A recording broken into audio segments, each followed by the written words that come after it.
인류 문명사를 되돌아보면 몇 번에 걸쳐 도약의 기회가 있었고 선각자들도 있었습니다. 지중해 절대 강국으로 부상하게 된 로마는 도시 문명을 일으키면서 문명시대 여명기에 접어들었습니다. 로마는 시대적 요구에 부응하지 못하면 역사적 퇴행으로 빠져들게 되는 위태로운 정점에 올라 있었습니다.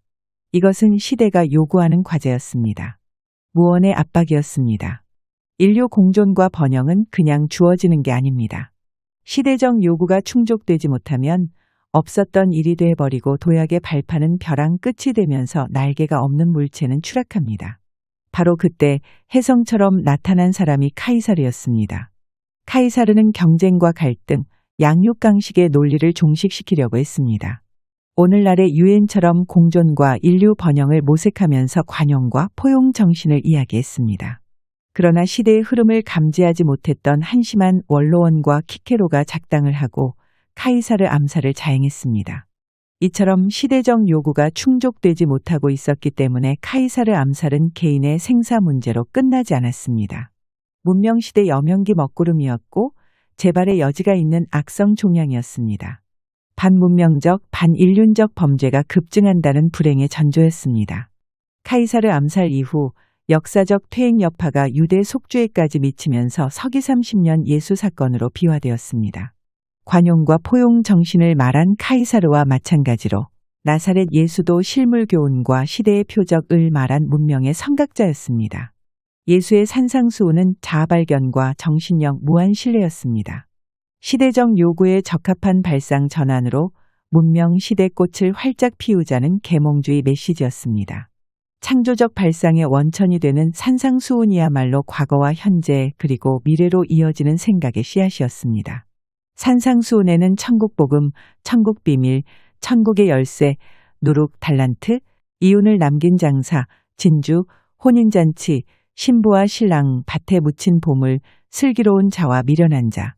이와 같은 용어는 창조적 상상력과 지적 호기심을 자극하는 매력적인 단어들입니다. 세정에 밝고 시대 감각이 뛰어났던 레오나르도 다빈치가 수백 장에 달하는 참신한 아이디어. 코덱스를 가꾸러 써서 중세 마녀 사냥 한가운데에서도 자신의 작품을 후대에 남길 수 있었던 것처럼 나사렛 예수도 자신의 메시지가 시기상조임을 알고 천국에 숨겨놓았기 때문에 부활한 메시아 허망지서를 유포하는 무리 수중에 있었으면서도 손상되지 않고 복음을 통해 많은 사람들에게 영감을 주었습니다. 그러나 나사렛 예수 천국 은 다빈치 코덱스와 달리 진리를 왜곡하려는 자들로부터 순환을 당해왔습니다.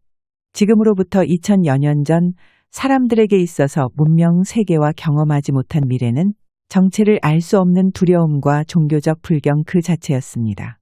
예수는 그와 같은 사실을 알고 있었기 때문에 천국의 비밀, 천국의 열쇠라는 또 다른 말을 덧붙일 수밖에 없었던 겁니다.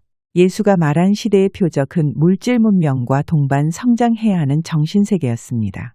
사물을 느끼고 판단할 수 있는 정신세계는 열등한 것에서 우월한 것으로 점진적으로 성숙되어 갑니다. 정신은 불완전한 것들로부터 완전한 개념을 추상해냅니다. 조야한 것과 고상한 것을 점차 구분하게 됨으로써 전보다 훨씬 세련된 모습을 보일 수 있습니다. 누구든지 이성을 지렛대로 삼으면 스스로의 생각을 확장시킬 수 있습니다. 그래서 계몽주의 철학자 장자크 루소가 다음과 같이 말했습니다. 나는 스위스에서 아들에게 기독교를 가르치지 않는 어머니를 보았다. 그 까닭은 이 조잡한 가르침에 만족해버리면 이성이 깃들 나이에 이르렀을 때 보다 나은 가르침을 경멸하게 될까봐 두렵기 때문이다. 인간은 사회적 구성원이면서 자연적 속성을 가지고 있을 뿐만 아니라 이성을 본질로 하는 존재입니다. 이성이 깃들 나이에 이르렀을 때 보다 나은 가르침을 경멸하면 인간 두뇌의 창의적 메커니즘이 작동하지 않으면서 고루하고 편협한 생각에 갇혀버립니다. 바로 이 점을 노리고 전략적 마케팅으로 재미를 보고 있는 세력이 기독교입니다. 그러니까 존재하지 않았던 하나의 생각과 믿음을 창작해낼 때 궁여지책으로 거짓말을 하게 되는 것이고 바리새파 랍비들이 거짓말을 하도록 빌미를 제공했습니다. 예수가 산상수훈의 천국 비유로 문명세계를 말할 때마다 니고데모와 바리새파 랍비들은 선엄적 열등의식에 빠지곤 했습니다. 그런데다가 예수에게 찰거머리처럼 달라붙어 자신들의 존재감을 과시하려던 베다니 사람들 최종 목표는 예루살렘 시가지 거점 확보였습니다. 이처럼 랍비들과 베다니 사람들 이해관계가 맞아 떨어졌을 뿐만 아니라 유대인들에게 해묵은 감정이 많았던 빌라도 총독이 작심하고 유대인들을 세상의 조롱거리로 만들려고 억지 혐의 적용, 법적 절차를 무시한 재판 진행, 여론에 휘둘린 막장 드라마를 연출했습니다. 예수를 눈의 가시처럼 여기던 랍비 중에서도 니고데모와 아리마대 요셉이 예수 시신을 매장할 것처럼 총독을 속이고 동굴 무덤에 넣었다가 어딘가에 숨겨놓고는 어리석은 여인들이 나타났을 때 마태복음에 보면 형상이 번개 같고 흰 옷 입은 천사, 마가복음에 보면 흰 옷 입은 청년, 누가복음에 보면 찬란한 옷을 입은 두 사람, 요한복음에 보면 동산지기 같은 사람이 기다리고 있다가 여인들이 나타나니까 십자가에 못 박힌 예수가 살아났느니라 그의 누웠던 자리를 보라. 이따위 거짓말에 속은 여인들이 제자들에게 알렸지만 제자들은 갈릴리로 돌아갔습니다. 이와 같은 랍비들 사악한 음모는 총독과 예수를 싸잡아 음해하려는 두 마리 토끼 사냥이었습니다. 백성의 안위를 책임져야 할 총독이 흉악범 바라바를 방면하고 무고한 예수에게 십자가 처형을 지시한 것만으로도 황제에게 고발할 수 있었지만 이단의 무리가 부활 예수를 선전하게 함으로써 문명의 선각자 예수가 무슨 말을 했는지 모르게 하려는 음모였습니다. 부활한 메시아 음모의 부안에 동안 자가 또 있었습니다.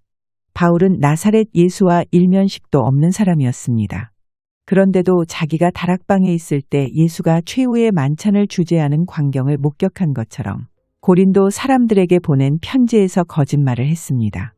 주 예수께서 잡히시던 밤에 떡을 축사하시고 이르시되 이것은 너희를 위하는 내 몸이니 이것을 행하여 나를 기념하라 하시고 식후에 또한 그와 같이 잔을 가지시고 이르시되 이 잔은 내 피로 세운 새 언약이니 이것을 행하여 마실 때마다 나를 기념하라 하셨으니 너희가 이 떡을 먹으며 이 잔을 마실 때마다 주의 죽으심을 그가 오실 때까지 전하는 것이니라.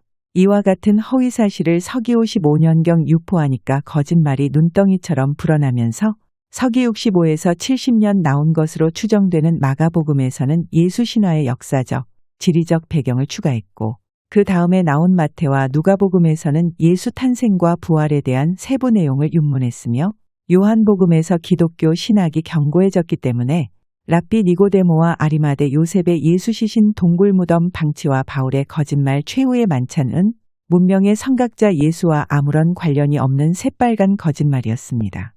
로마 가톨릭이 이와 같은 사실을 모를 리 없었습니다.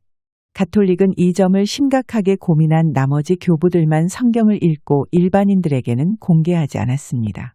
그러나 15세기 중반 이탈리아 베네치아에서 독일이 발명한 인쇄술을 훨씬 앞질러 마누치오가 설립한 다국적 출판회사에서 다양한 외국 문자의 인쇄가 가능해졌습니다. 라틴어는 말할 것도 없거니와 아랍어의 코란, 히브리어 탈무드, 그리스어와 아르메니아어로 된 책도 출간했습니다.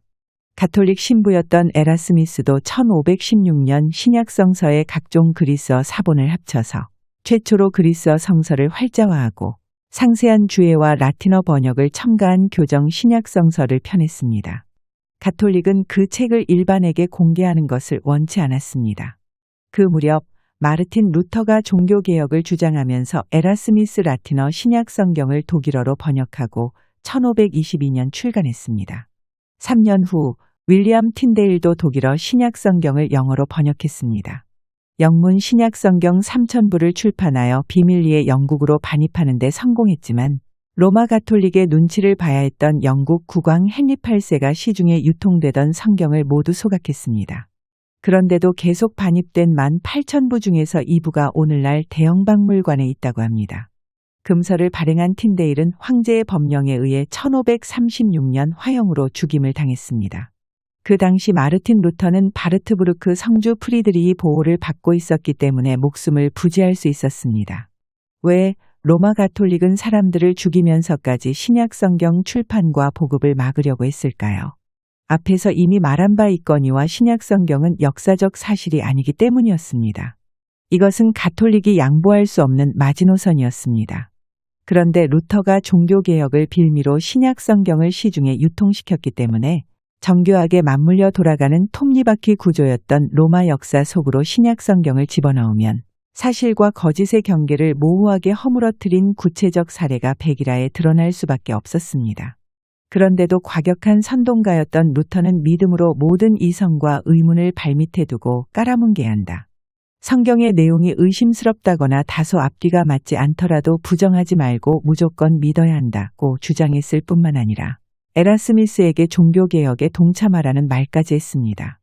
에라스미스는 1524년 자유의지를 혹평함에 대하여를 발표하면서 루터에게 다음과 같이 말했습니다.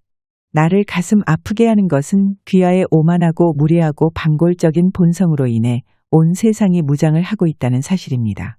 귀하는 폭풍이 잠잠해지는 것을 저지하는 게 가장 큰 목적이라도 되는 듯이 모든 것을 뒤죽박죽으로 만들고 있습니다. 에라스미스는 루터의 종교개혁으로 거짓말 쓰나미 혼란에 빠져든다는 사실을 알고 있었습니다. 사복음서는 예수와 동시대에 살았던 목격자들 저작이 아닙니다. 예수가 죽고 35에서 65년이 지난 후 예수를 몰랐던 사람들이 쓴 것입니다. 그들은 예수를 직접 알지 못했고 예수가 어떤 일을 했는지 직접 보지 못했으며 예수의 가르침을 직접 듣지 못했습니다. 그들은 예수와 다른 지역에 살면서 다른 언어를 사용했습니다. 이야기 자체도 공평무사하지 못합니다. 부활한 메시아 관점에서 제각각 썼기 때문에 자신들 선입견에 맞추어 곡해했을 가능성을 배제할 수 없습니다. 최초로 거짓말을 한 사람은 니고데모와 아리마대 요셉이었습니다. 예수 시신을 동굴 무덤에 넣었다가 어딘가에 숨겨놓고 어리석은 여인들에게 예수가 부활했다고 거짓말을 했습니다. 두 번째 거짓말은 예수가 다락방에서 최후의 만찬을 주재했다면서 바울이 했습니다. 그 후 거짓말이 눈덩이처럼 불어나면서 마태복음 2장의 헤롯상 유아 살해 거짓말도 만들어졌습니다. 기원전 4년 헤롯이 사망하니까 시리아 총독 구레뇨가 유대를 통치하다가 서기 6년 유대를 살린 왕국으로 존속시키려고 장성한 아겔라오를 로마로 보내 아우구스투스 황제로부터 왕 칭호를 받아오라고 했습니다.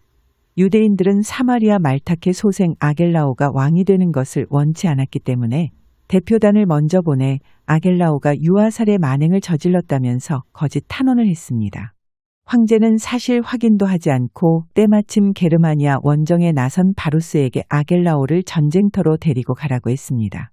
이와 같은 사실을 나중에 알게 된 구레뇨가 거짓 탄원으로 왕정을 하지 못하게 했으니까 신정도 어림없다는 뜻에서 대제사장 예복을 빼앗아 안토니오스의 로마 병사들에게 보관하도록 지시한 다음 초대 총독 코포니우스를 임명하면서 유대를 속주로 삼았습니다. 예수의 감람산 말세론도 새빨간 거짓말입니다. 서기 40년 3월 중순 이집트 알렉산드리아에서 살고 있던 필론이 그리스인들로부터 입은 피해 보상과 회당에 세워진 신상 철거를 탄원하려고 대표단을 데리고 칼리굴라를 찾아갔다가 문전박대 당한 일이 있었습니다. 필론이 돌아가면서 허튼 소리를 했습니다. 칼리굴라가 우리에게 나쁜 감정을 가지고 있는 게 분명하다. 그러나 걱정할 것 없다. 야훼를 자기적으로 삼은 거나 마찬가지니까 그분이 알아서 하실 것이다. 우리는 용기를 잃지 말자. 이 말을 들은 칼리굴라가 시리아 총독 페트로니우스에게 공문을 보냈습니다. 유대인들이 자발적으로 예루살렘에 나의 신상을 세우게 하시오. 만약 불복하면 무력을 사용해도 좋습니다. 그러자 재앙을 선포한다는 거짓 예언자가 예루살렘에 나타나서는 멸망케 하는 가증한 것이 서지 못할 곳에 선 것을 보거든 유대에 있는 자들은 산으로 도망할지어다. 지붕 위에 있는 자는 집안에 있는 물건을 가지러 내려가지 말며 밭에 있는 자는 겉옷을 가지려 돌이키지 말라. 이렇게 말하면서 신상이 세워지는 날 세상 종말이 된다면서 사람들을 불안에 떨게 했습니다.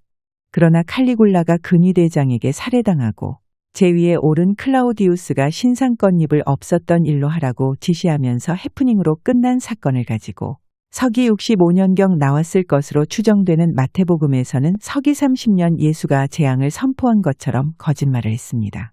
마태복음 27장에 보면 또 다른 거짓말이 있습니다. 십자가에 못 박힌 예수가 오후 3시 무렵 엘리 엘리 라마 사박다니 하시니 이는 곧 나의 하나님 어찌하여 나를 버리셨나이까 하는 뜻이라.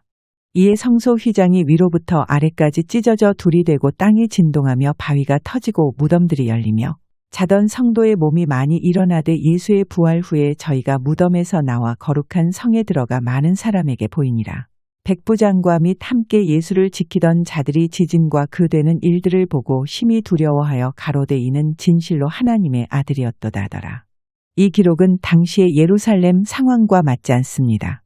헤롯은 남쪽 오벨산과 북쪽 모리아 산 중간에 성전산 석축 공사를 끝낸 다음 뒤채움 공사를 90여 년 동안 하고 서기 54년 끝났습니다. 서기 30년 예수 십자가 사건 때만 하더라도 매립 공사가 진행 중에 있었습니다. 6월절은 무교절 첫째 날입니다. 순례자들은 번제단에서 제물로 바쳤던 양이나 염소 고기를 화덕에 올려놓고 달이 중천에 떠오르면 고기를 나누어 먹었습니다. 다음 날 아침부터 무교절 6일 동안 성전뜰 매립 공사에 참여했습니다. 그 기간 동안에 땅이 진동하고 바위가 터지고 무덤의 시체가 다시 살아났다면 무교절 행사는 중단되고 대소동이 일어났을 겁니다. 서기 95년 만들어진 것으로 추정되는 사도행전 12제자도 사복음서 캐릭터를 차용한 다른 사람들 이야기였습니다. 그러기 때문에 사도행전과 사복음서를 동일 선상에 놓고 여기서 이런 말 저기서 저런 말 했다고 생각한다면 이것이야말로 난센스 코미디가 됩니다. 그런데도 사도행전을 외면할 수 없는 이유가 있습니다.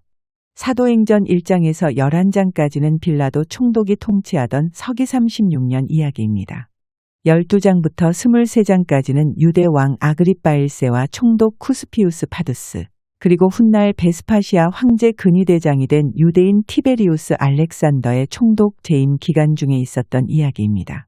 24장은 안토니오 벨릭스 총독 시절이고 25장은 폴시우스 베스도 총독 재임 기간 중에 있었던 사건들입니다. 서기 66년부터 70년까지는 아그리빠 2세가 왕 행세를 하던 시기라서 거짓말을 밝히는 데 중요한 자료가 됩니다. 거짓말이 왜 나쁜가요? 거짓말은 뒤틀린 욕망을 지속시킵니다. 거짓말은 현실을 직시하지 못하게 합니다. 거짓말은 교만을 낳고 교만은 패망의 선봉이 됩니다. 거짓말은 모든 것이 무너지기 전까지 끝나지 않습니다.